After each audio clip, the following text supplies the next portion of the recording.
la conversación con el doctor Aquiles Fallase y el licenciado Aníbal García. Doctor Fallase, ¿hay posibilidades de Estado de Derecho con este Ministerio Público? Es que tenemos que analizar qué es Estado de Derecho. Mucho se ha cacareado el famoso Estado de Derecho y el famoso debido proceso, pero hay muy poca gente que entiende qué es un Estado de Derecho. Como tal... ¿Lo que usted entiende por Estado de Derecho cree que es posible con este MP? No, no es posible. Lo que pasa es que nosotros tenemos...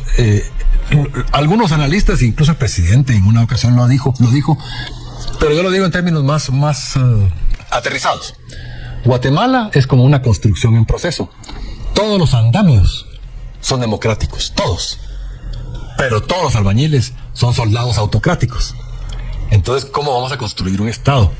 Cuando usted está hablando de que tenemos Estado de Derecho, no tenemos ley de aguas, no tenemos ley de competencia, no tenemos, tenemos privilegios fiscales, tenemos exenciones específicas, hay demasiados privilegios. Nosotros no somos un Estado de Derecho, somos un Estado de legalidad, que es muy diferente. Un Estado de legalidad tiene toda su estructura, e incluso tenemos leyes que son inconstitucionales desde su origen, que es la ley de extinción de dominio, porque la ley de extinción de dominio va en contra del principio de que la carga de la prueba la lleva el Ministerio Público. Usted va en contra de la presunción de inocencia. Usted es inocente mientras el Ministerio Público no le pueda probar lo contrario. Pero tenemos esa ley que es en contra de todo lo que son los principios del Estado de Derecho. Entonces lo que tenemos en Guatemala es una estructura de legalidad muy bien armada. Tan bien armada que la ley se usa en contra del ciudadano.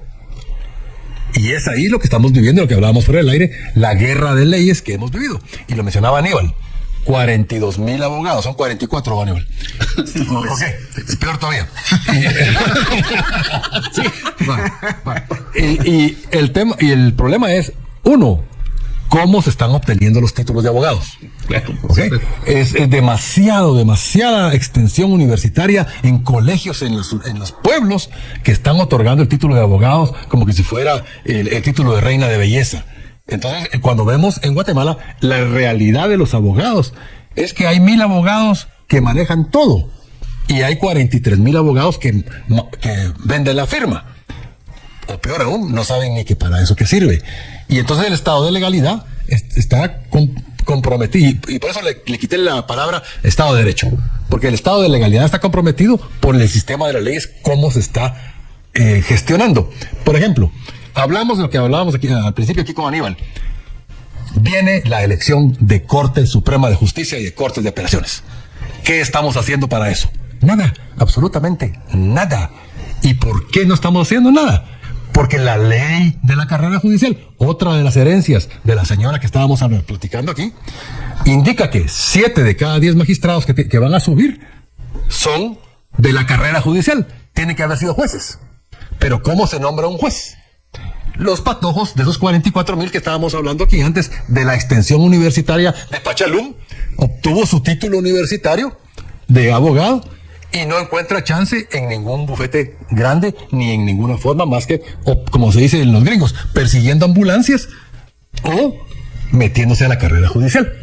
Entonces, ¿qué es lo que le corresponde hacer? Tiene que ir a la escuela de la carrera judicial para querer convertirse en juez. ¿Y profesionalizarse de alguna manera? Sí, pero el problema es que aquí es donde está utilizado el sistema de legalidad. ¿Por qué? Porque para entrar a esa escuela, usted necesita tener padrino. Un trampolín. Ok, bueno, con padrino puede entrar. Pero cuando ya se logró graduar con su título, solo 1 de cada 8 son nombrados jueces, necesita un super padrino en la Corte Suprema de Justicia para que lo nombre a usted juez de paz de San Benito Petén. Y ahí hace lo que es el equivalente a un servicio militar. Usted recibe órdenes de la Corte Suprema y resuelve, como la Corte Suprema dice, de los casos menores en San Benito Petén. Por decir un nombre, por decir un ejemplo, un pueblo, una localidad. Luego, después de los 4 años de que son de su primer trabajo, viene y se desocupa un puesto de primera instancia. ¿A quién nombran? Porque es nombrado, no es electo ni es designado, es nombrado a dedo. Nombran al soldado más obediente y ese juez se convierte en el juez primero de primera instancia civil. No por bueno, sino por obediente. Por obediente. Y después, entre los jueces de primera instancia, de penal y de lo civil y lo laboral, viene en la comisión de postulación, donde ya llenan los requisitos. Ya se profesionalizaron, ya fueron jueces, y entonces ya son sujetos a estar en el listado de la comisión de postulación. Y la comisión de postulación, ¿qué es lo que hace? Lo humilla. Cualquier abogado que tenga 5 centímetros de estatura de dignidad no se somete a la humillación de una comisión de postulación. ¿Por qué? Porque llega el colmo de que lo sientan en un pupitre y le hacen un examen psicométrico. Ni que fuera un empleadito para lavar inodoros. El examen psicométrico. Bueno, entonces viene la lista y llega al Congreso. De la lista, 1 de cada 2 va a ser electo. ¿Qué necesita para ser electo? Otro padrino. Y entonces no termina la situación. Y la vuelta corre y va de nuevo cada 5 años con las comisiones de postulación. Entonces, la conclusión final es que mientras no se cambie el sistema de comisiones de postulación, vamos a seguir teniendo los mismos abogados optando a los mismos puestos, que están siendo electos por los mismos electores para los mismos puestos con el mismo resultado. Bueno, recibo mensajes de la audiencia antes de preguntarle al licenciado García la siguiente interrogante. De lo que estaba diciendo el doctor Fayase, dice que un padrino también necesita quien quiera una plaza en algunos lugares del Estado.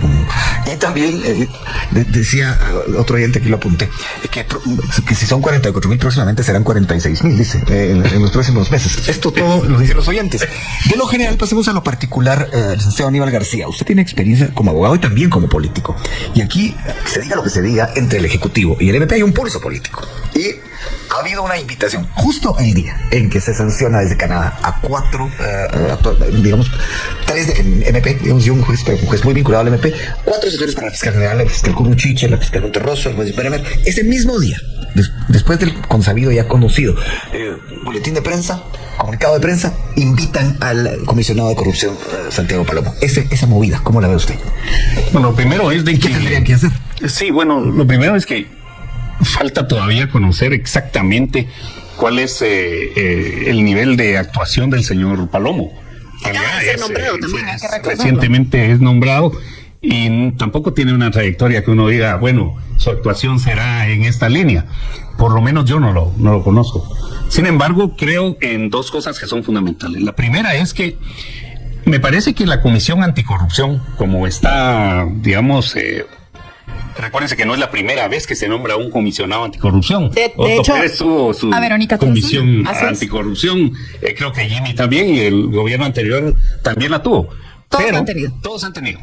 Pero la gran pregunta es, ¿esta para qué nos va a servir? O sea, ¿qué es lo de diferente que vamos a ver con el señor Palomo en relación a las anteriores? ¿Pero debería o no debería de acudir a esa Es invitación? que voy a eso. Porque el tema fundamental es que también hay que entender que esas comisiones tienen sus limitaciones legales. O sea, la Comisión Anticorrupción no puede asumir las funciones del Ministerio Público. Entonces, ¿qué es lo que se puede hacer entre el Ejecutivo y el Ministerio Público en materia de lucha anticorrupción? Pues me parece que sería importante que acudiera, pero con una agenda específica. Y la agenda específica es, nosotros en el gobierno, en el Ejecutivo, vamos a identificar tanto casos de corrupción actuales como anteriores, vamos a documentar todo lo que sea necesario, vamos a presentar las denuncias correspondientes y queremos que el Ministerio Público investigue con la mayor objetividad, celeridad y profesionalismo posible. Esa sería una postura que uno encontraría razonable, que justificaría una reunión, más bien en función de coordinación. ¿Pero usted cree que el Ministerio Público realmente quiere eso? Es que eso voy. Yo creo que la Comisión Anticorrupción, llamémosle de esa forma, tiene que poner en jaque a la fiscal del Ministerio Público. A mí me parece que en este momento el problema es que, pues, para decepción de muchos, me incluyo, pareciera ser que vamos a tener que convivir con la fiscal porque no hay forma legal, o por lo menos no se ha querido intentar una forma legal para poder defenestrarla. Bueno, entonces asumamos que vamos a tener que convivir con la fiscal general que termina sus funciones en el año 2026.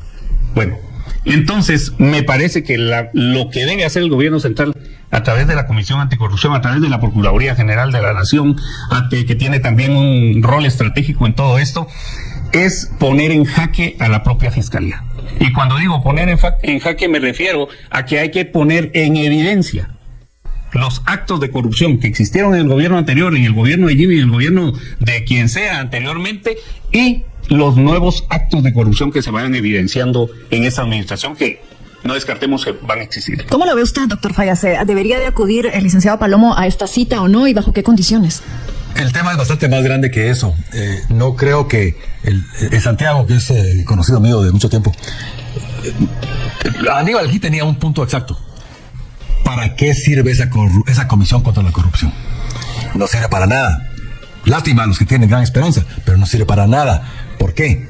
Porque cualquier comisión de la corrupción del Ejecutivo, ahí se queda, del Ejecutivo. Punto. Y para poder adelantar esa comisión necesita 3 dictámenes.